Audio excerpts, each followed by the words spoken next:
All right, now let's bring in our next guest of the day, Tim George Jr., driver of the number 2 Ruby Tuesday Toyota in the ARCA REMAX Series. Tim, welcome to the show.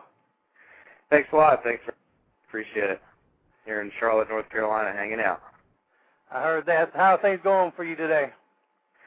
They're going good. You know, I'm right in between just doing some stuff with sponsors. I have my big deal Ruby Tuesday that I've been cultivating all season, and we're making some plans of what to do for next season, and about to head out to Whitewater Olympic Training Facility to do some mountain biking here. Well, I mean, you got to love that sponsor at Ruby Tuesdays. I mean, good food. You can't beat a sponsor like that, right? No, it's great, you know, and they're about to make some changes over there, which will definitely entice Ruby Tuesday fans, and you know, new restaurant tiers come in, and you know, I think you know, they're as progressive as any restaurant chain out there. They're constantly trying to keep up with the times, and you know, they've been a great asset for me this season for sure. Well, it's kind of odd that you have Ruby Tuesdays on as a sponsor, because that's kind of what you wanted to do. I mean, that kind of what you was your career choice there when you started out as a young man, right? Yeah, that's true. You know, I basically I really have always been infatuated with cooking, and my mother studied a lot of cooking, and so consequently I was around cooking a lot. You know, I just thought it would be fun, own my own restaurant. So I basically worked for a gentleman by the name of Rick Walstead, and he owns a lot of really cool restaurants. One of them is Japonais in New York City, and that's kind of a hot spot, kind of a celebrity spot now. But he owns another one called Di Giacomo, and they used to bring this chef in literally from Milan, Italy, to cater these events for Ferrari. And I had to work with this Italian chef who spoke no English, and I just had to copy his hand movements. And you know, I got fed up one day. We had a little fight or something, you know, and I went out back behind the tent at Lime Rock Park up in Connecticut, which is right kind of near where I went to high school. And I saw these Ferraris just driving around the tracks. I'm like, wow, you know, there's got to be a way for me to get into this. So I saw the Skip Barber logo, went to skipbarber.com, figured it out, and my mother had given my stepmom, had given my father a gift certificate for Skip Barber. And my dad hadn't used it, so they're like, all right, you know, go try it out. So I did, and a year later I'm competing in the regional series, and took third that year in the season, and then the next year I went back and took second. So I had some Formula car experience early on. And then you decided to go another route and go into sports car racing, right? That's right. Yeah, I went with a great team. Jeff Thornton owns Automatic Racing. He's become a good friend of mine. You know, I haven't talked to him in a while. I actually put a call into him the other day, but he's into aircraft leasing, so I guess he's off doing that. But anyways, he owns a BMW team in the Grand Am Coney Challenge, and I ran with a really cool guy, Conrad Grunwald, for the later part of the season, who's a professional drifter now, and he's become a good friend of mine as well. And, you know, that was, it was interesting. It gets started off, I guess, also with Peter Argetzinger is his name, and his father was instrumental in creating road racing in the United States back at Watkins Glen in the SCCA road racing days. So that's like, you know, when literally, I guess, the track used to go through the town, is much different than it is now. Well, I tell you, I'm sitting here and I'm looking at some of your accomplishments, you know, in the Grand Am Rolex Challenge Series, and you were Rookie of the Year in 2008, 7 podiums, 4th in the Rolex GT Championship, so on and so forth. What made you decide that you wanted to give stock car racing a try?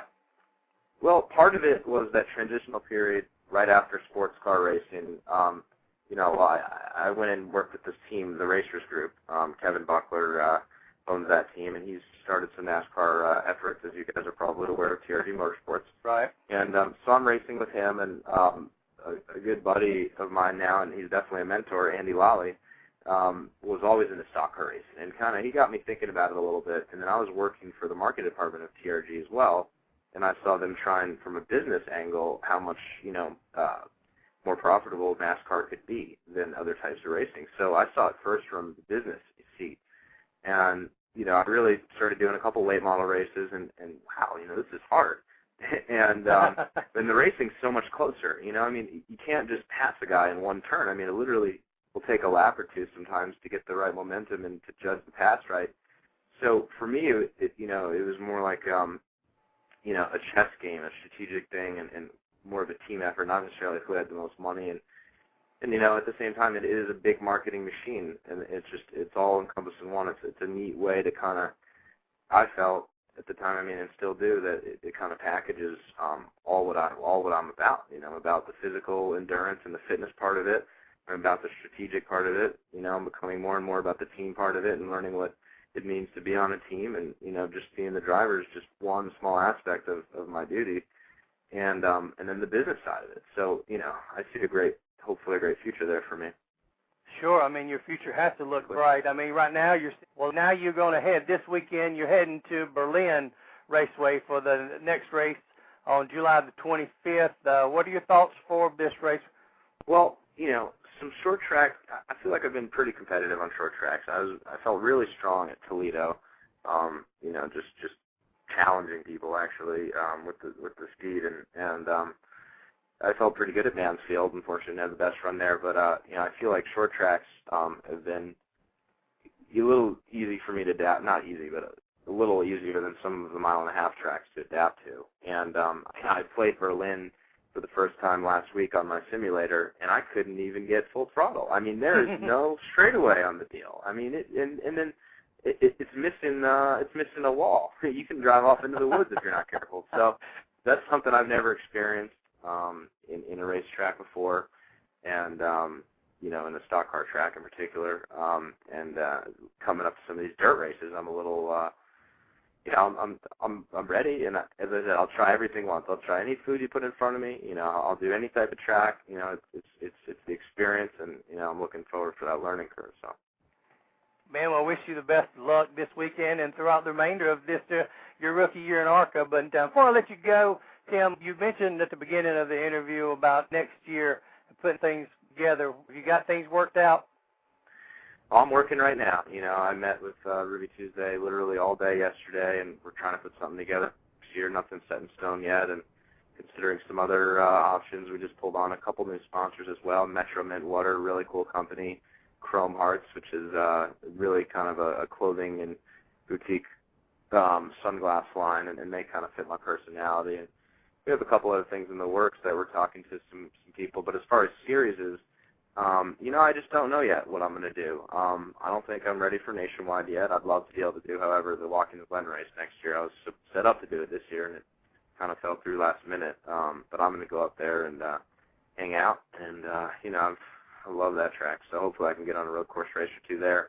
But definitely trying to look at some truck stuff. I think it's a great series, a little less horsepower, tons of grip, and you see Carmichael gaining great experience there, and other people, Jared Fitzpatrick, a lot of rookies coming up through there and doing pretty well. So I think it's a good next step, but I don't want to get the horse before the carriage. So let's just see where the rest of the season takes us and what the sponsors want to do, and play it by ear. Sounds good, man. Well, we look forward to seeing you in the future in the upper series of NASCAR and being successful at it, because given your background and what you've been able to accomplish in such a short time as a racer, it's been pretty impressive. So best of luck, man, and we look forward to talking to you again soon sometime, maybe after you get that first ARCA win. Yeah, exactly. Well, I really appreciate that, and all my fans that are sticking by me, and the new fans coming. I really appreciate all that support, and we are giving out about 100 T-shirts at each ARCA race, Ruby Tuesday T-shirts. So be sure to come by and get a hero card and a T-shirt while the supplies last, and get on over to Ruby Tuesday. They're doing some great bar specials now, and they're really trying to work hard to make it the right place, and they listen to everyone's feedback. So that's the way to be. I expect my T-shirt in the mail. All right, it's coming. Maybe along with the gift card. Yeah, absolutely. All right, Tim, thank you so much. Thanks a lot. Take care. All right, that's Tim George, Jr., driver of the number 2 Ruby Tuesday Toyota.